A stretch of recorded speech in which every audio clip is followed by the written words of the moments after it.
tâcher maintenant, Patrick, de traverser, de passer la frontière des États-Unis en convainquant la police des frontières. Pas facile. Ouais, alors c'était le 1er mai, pas le film, mais le 1er mai, je sais pas si vous vous souvenez, le temps était pourri, alors c'était idéal pour aller au cinéma. Et il y a un film annonce qui m'avait donné envie de découvrir le film, qui vient de l'autre côté des Pyrénées. Donc il s'appelle Borderline. Alors traduction littérale donnerait la ligne de démarcation, alors pas celle de la Seconde Guerre mondiale, mais celle qui délimite deux frontières, deux pays. Et la ligne en fait qu'il faut franchir pour entrer dans un pays. Alors être borderline aussi, on l'utilise quand on dit quelqu'un il est à la limite, il est sur la corde raide, il est prêt à passer de l'autre côté. Et l'autre côté, souvent ça peut être l'autre côté de la raison. Là, la raison, il risque de la perdre à un moment donné, c'est Diego et Elena. Alors, qu'est-ce qu'ils font ? Qu'est-ce qui leur arrive ? C'est à ce couple, eh bien, ils sont en train de quitter Barcelone. Leur idée, c'est d'abord d'aller à New York. Leur but final étant donc de quitter l'Espagne pour leur Eldorado. Et leur Eldorado à eux, c'est Miami, qui est pour eux, normalement, un nouveau départ. Alors, c'est toujours stressant, ces contrôles aux entrées aux USA. Est-ce qu'on a bien rempli la fiche de renseignement ? Est-ce qu'on a bien indiqué qu'on ne souhaitait pas assassiner le président ? A-t-on bien indiqué qu'on n'était pas communiste ? Alors, est-ce qu'on comprend bien toutes les questions qui nous sont posées après avoir passé quand même 7 heures en classe éco dans ce Boeing, rappelons-le, qui était rempli à bord ? Alors là, apparemment, il y a quelque chose qui cloche. Pourquoi ce contrôle s'éternise ? Rien ne nous est dit. Et surtout, rien n'est dit à Diego et Elena. Et à partir de ce moment-là, la tension va faire que monter. Bon, heureusement pour nos nerfs, ça ne dure qu'1h15. Mais c'est bon, c'est un bon thriller qui distille lentement les interrogations qui vont poindre dans notre esprit de spectateur. Un peu comme on avait pu voir dans des films comme Garde à vue, par exemple, ou Usual Suspect.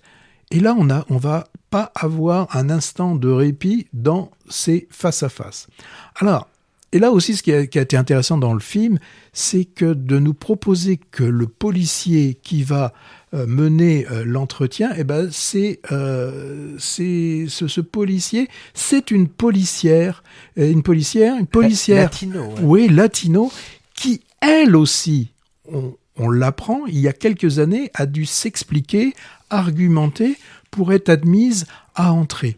Donc là, en fait, le film va tourner autour de l'interrogation « Pourquoi, véritablement, ce couple veut venir aux États-Unis ?»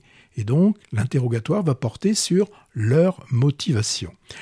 Donc, je l'ai dit, la policière qui, elle, en a bavé, on se demande, à des moments donnés, si elle n'est pas en train de jouer un jeu, une sorte de vengeance.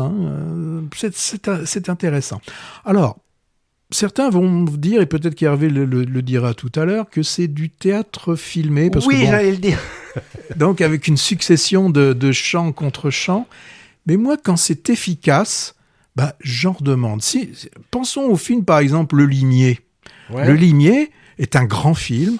C'est d'après une pièce de théâtre. Mais huis clos ici. C'est le huis clos. Alors, moi, ces films qui sont ciselés comme cela, comme il y a quelques semaines, quand on découvrait La salle des profs, des films où il n'y a pas de fioritures, où on va à l'essentiel. On se rend bien compte que pour ce film, le réalisateur, au niveau du montage, n'a gardé que ce qu'il fallait garder pour que le film garde son rythme.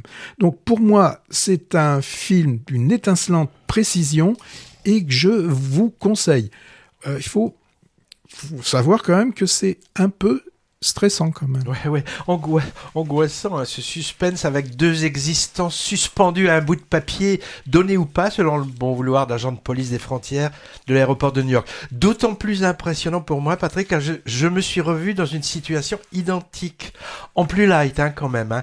J'arrivais aux États-Unis avec ma compagne qui possédait un visa de travail, le mien ayant expiré. Et ça a paru louche.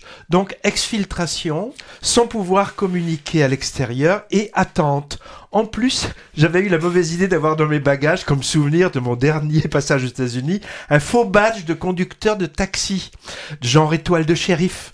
Donc, suspicion de vouloir travailler au black, cuisinage en règle, stress et correspondance ratée, comme dans le film.